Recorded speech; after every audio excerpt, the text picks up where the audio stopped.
going on, everybody? It's the Cannabis Guru, and I got an update for you. We're looking at the G13. Excuse me. And she's actually looking pretty good. She's gotten a lot greener. As you can see, you can't exactly go by what you're seeing, though. It's darker in person than it is. Yeah.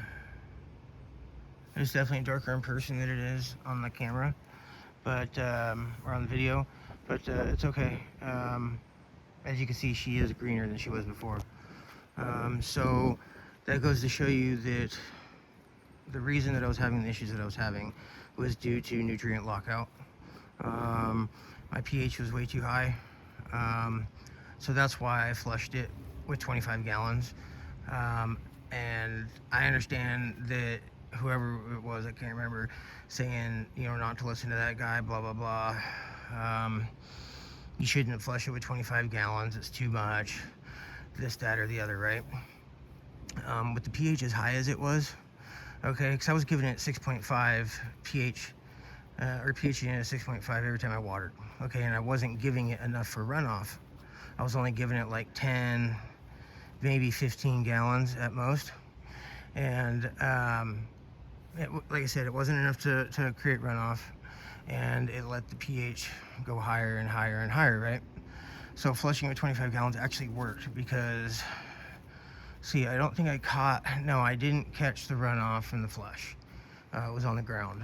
But I caught the runoff from the feeding after that because I had it up on the flood and drain table.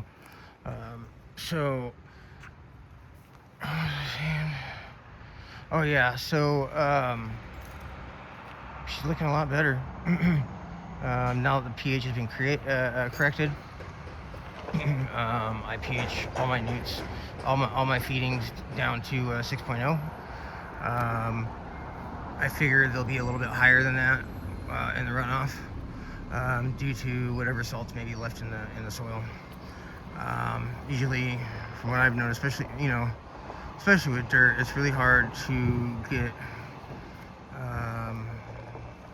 the ppm. Well, it's kind of hard to get the ppms low, but it's not super duper hard. You know what I mean? You just gotta flush and flush a good amount. That's what I'm finding out. But oh yeah, what I was saying is that not the day after, but the day after that. So 2 days after I flushed it, I went ahead and fed it. Right? I don't think it was the day after. Anyways, I went ahead and fed it, lowered my pH to 6.0,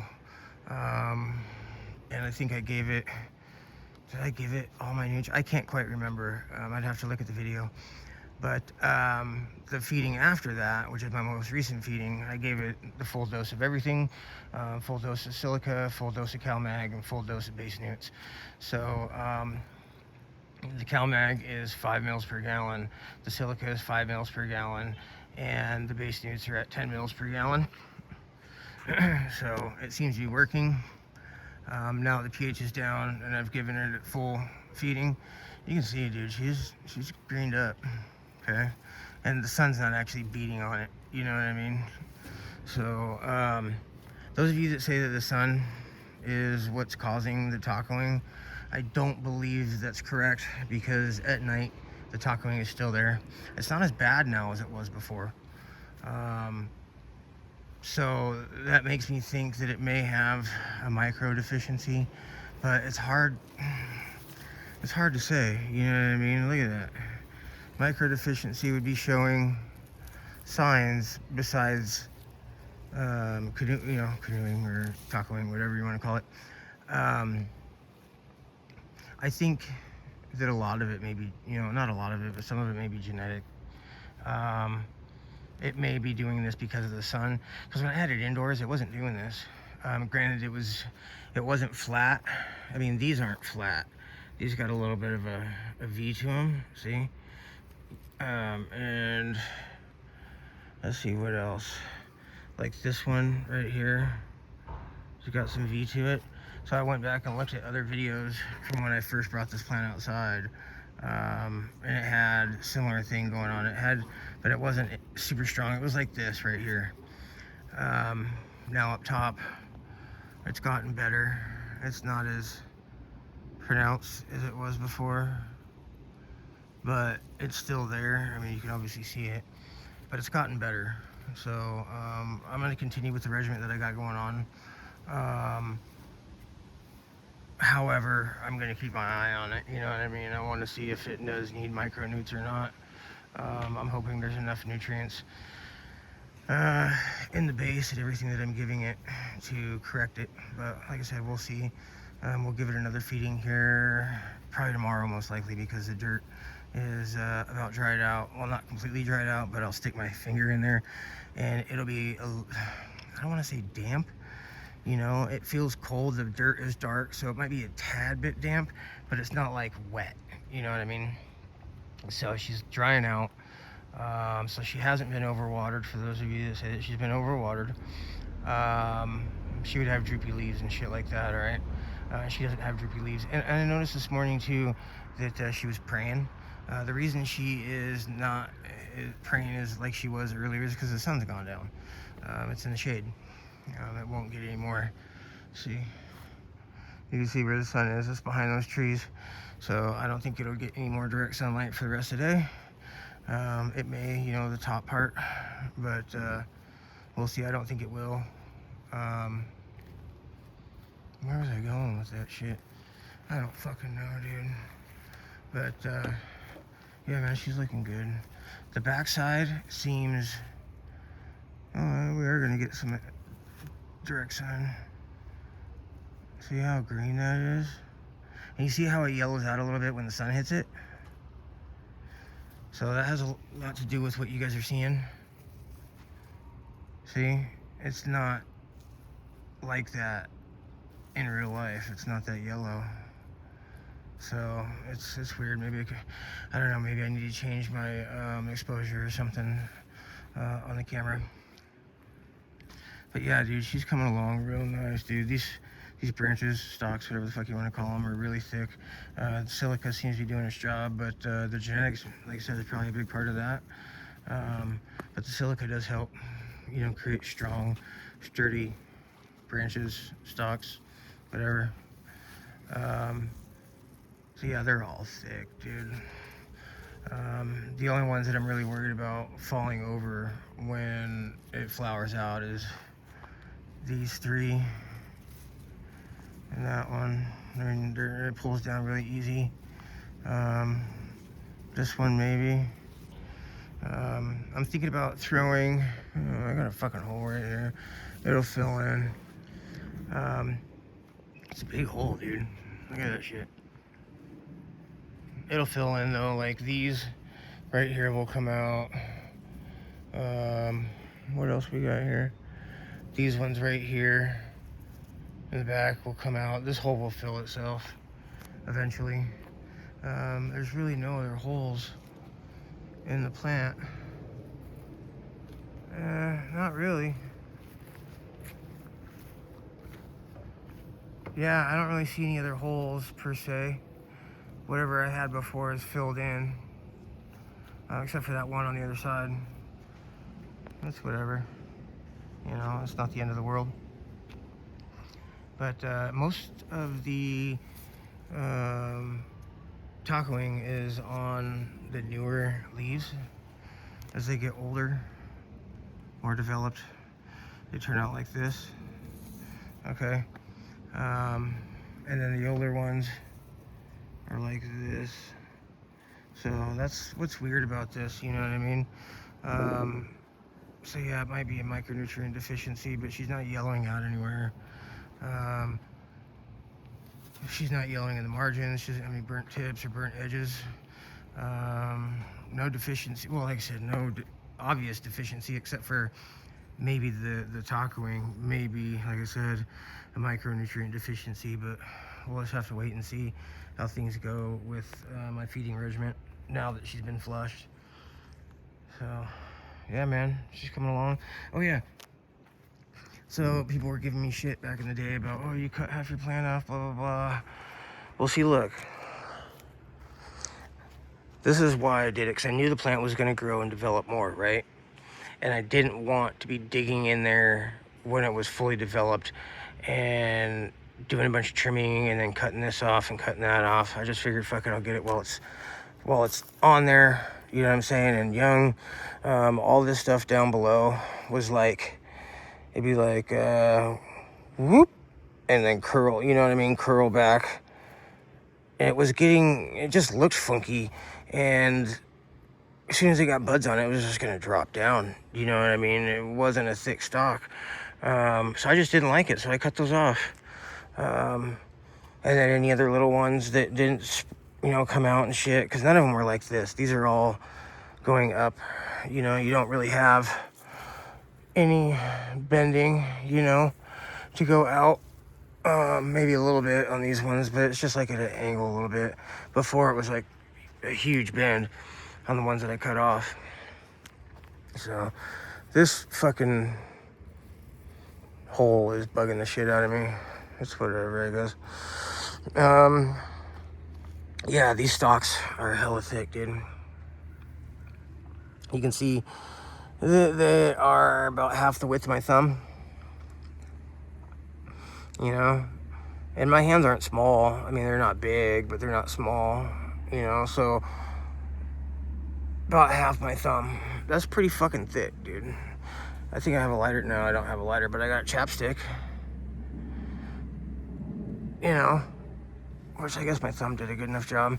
And there's a ton of fucking tops. And like I said, there was more in here, but they didn't reach all the way up. There was one that I cut off that I was kind of apprehensive about doing it. And looking back, I kind of wish I hadn't cut it off, because it would be, where is it? It would be like this one right here, right there, or maybe more like this one right here. Let's see here. It would be, which one was it, dude? Because they're all grown now. I think this one right here. Yeah, it's that one right there. So I'm gonna show you guys something. Where did it go? This one right here. See, there's the one right there. And it's bent a little bit and curved over to go in there. But if it had gone up straight, you know, you see how much taller it would be. So, and now they let it go. I mean, look at that, dude. That's really not bad. So it makes me regret cutting that other one, because it was on, where did it go? That's not even the one, I don't think, dude. But yeah, there was this one, and I think there was another one. There was, I don't fucking know, dude. After you cut them off, it's kind of hard to remember sometimes where the shit was coming from. But it's whatever. Yeah, I had another one like that, and I cut it off. Or maybe it was two, whatever. And I didn't think that they were going to grow tall enough, you know, and they were going to get overshadowed by the top ones, the big tall ones, and that wasn't the case. So yeah, I should have left them. Probably would have filled in some other holes. But, you know, you live and you learn. Yeah, it kind of chaps my hide a little bit that I did that. It won't happen next time. I'll be a little bit more apprehensive to cut things off. Yeah, like this right here. There we go. Pull this down a little bit because it's got shit up in there. And this shit right here, if you look, this shit hasn't even started coming out yet. So this shit will come out and it'll fill in this hole. This one has started to come out, but it's not that much. So, yeah, man, she's still got a ways to go. She's probably only, what, 1, 2, 3. She's got to be 4 feet plus. I'll have to get my tape measure and measure it out. But it's at the very least 4 feet tall, which isn't impressive, you know. Let's see, 1, 2, 3. Yeah, it's got to be like 4 feet, or real close to it, which is kind of shitty. But I think a lot of it has to do with all these tops that I have. The deficiency that she's had, whatever deficiency it is or was. So I think there's been a few factors that have stunted the growth on this because it slowed down. I feel once it got to a certain size, I feel like it slowed down. I feel like it's starting to pick up speed again. So like I said, I think the pH was being off was affecting it. I'm pretty sure that's what it was there. So yeah, she's definitely picking up speed as far as the growth goes. But yeah, you can see it, not half the plant is gone anymore. Maybe like a third of the plant, and 2/3 is foliage. And it's going to keep growing, and eventually it's going to be, you know, twice, let's see, twice the height of this right here. You know what I'm saying? So it'll go, this is what the sticks, and then if I was to go up here, it'd probably be like right here if I had 2 sets of sticks. So this would be foliage. So it's one, not even twice the height of that. So like I said, it slowed down, but it's wide, dude. She's really wide. This table is 4 feet wide. Okay. So she is 4 feet wide, over 4 feet wide. That's pretty fucking crazy. I don't know if I've ever, no, I think I've had plants that have been this wide before. Maybe. I'm trying to think back. Maybe. I don't know. This is a pretty wide bitch. I don't think I've had anything really that's been this wide, to be honest with you. I was thinking maybe one of my outdoor grows that I had, but no, I don't think so. She's a wide bitch. She's really full, really thick with foliage.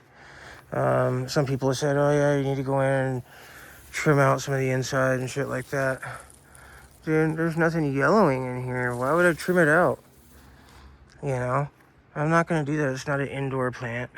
And the only reason, like I said, I've already told you guys why I chopped off the bottom. Not only were things getting overshadowed, it was making it harder for me to not flush, but feed without getting water on the foliage, because that can cause PM, powdery mildew. I've had that happen before. I didn't lollipop my plant enough, and I was watering it, and eventually it ended up getting PM, and it was, I thought I had gotten rid of it before flower, but when flower came around, it showed it reared its ugly head again, and I had to use some of that, what was it, BioGuard or some shit like that. You can spray it on during flower and shit like that. So the flowering hadn't, you know, it only had been like 2 weeks or something like that. And then I think I got rid of it, if I remember correctly. So it was a Jesus OG Kush plant, and I'm pretty sure I harvested it, and it turned out okay. I can't quite remember, but yeah, that was all tangled up. But anyways, yeah, dude. What do you guys think? She's all greening up. She's looking very good. Like I said, I think this tacoing may end up taking care of itself. And it could be nothing. It could just be genetics. It could be because, like, down here, I feel like it doesn't get quite as much sun, so that's why they're flatter. You get what I'm saying? So some of it may be the sun. I mean, this one's flat, this one's flat, this one's almost flat, this one's flat. So maybe it is just the pH and the nutrients that I'm giving it or pulling it out of it, or maybe it's the sun. But I feel like if it was the sun, the whole plant would be like that. And it's not. So it's either genetics or micronutrient deficiency, period. So, man, she's a big bitch. I wish she was this tall in the ground, you know. And I put this outside, what, over a month ago. So I guess she's done pretty good for a little over a month. I had started it inside. And when I brought it out here, it was probably from the ground, it might have been like this tall, just short of this foliage with the pot. So yeah, it's definitely doubled, tripled, probably tripled in size. Because actually, let's see, the 7-gallon pot here, foliage like here, yeah, so it's like 3 times the size of as it was when I brought it out. So I guess that's good. I think part of the reason she's not as tall is because she's so fucking wide. There's just so many tops on here that it's not really allowing the plant to grow up so fast. More than anything, it's building up side branches and shit like that. So it's whatever, you know. I would like to have a taller plant though, like I said. But I'm gonna take the tape measure and see how tall she is here after this video. Maybe I'll do a shorty or something like that to update you guys. So, oh yeah, one thing. So here's, be careful of the roots. Here's my soil, okay, right here. It's still, I wouldn't call it wet. You know, I can stick my finger, it's hard to stick my finger in there. It's damp still. So tomorrow she'll be getting fed. Cause I fed it, was it yesterday? It was either, no, I don't think it was yesterday. I can't remember, dude. It's either yesterday or the day before. She was plenty wet. Like I said, I flushed it and then I fed it the day after, or fuck, I can't remember, dude. Anyways, she hasn't been overwatered. She's not root bound by any means. From what I understand, you can't root bound in cloth pots because the roots, what the fuck did the guy say? They regenerate themselves or some shit like that. They cut off the end and grow new, some shit like that. So you can't really overwater these plants or get root bound with these pots. It allows a lot of air in and shit like that, you know. These pots are better than the plastic pots for growing weed in, for sure. But yeah, as you can see, you know, if she was root bound, she would be acting different. If she was overwatered, she would definitely be acting different. So those two things are scratched off the list. But yeah, man, she's coming around, dude. Coming around. So I may not need a micronutrients. I may have everything that I need. So yeah, look at these. They're looking a lot better, dude. A lot fucking better. Yeah. A lot better since I've fed it. Greener, flatter leaves. So she has, I'm pretty sure it was just nutrient lockout. Too high a pH. So like I said, since I've corrected those, she has bounced back, which is nice. So I shouldn't have to worry as long as I keep doing what I'm doing. She should be just fine. So anyways, if you guys have any comments or questions, go ahead and post them. Like the video, smash the bell, and subscribe to see the rest of my grow. This is the Cannabis Guru. Till next time, peace.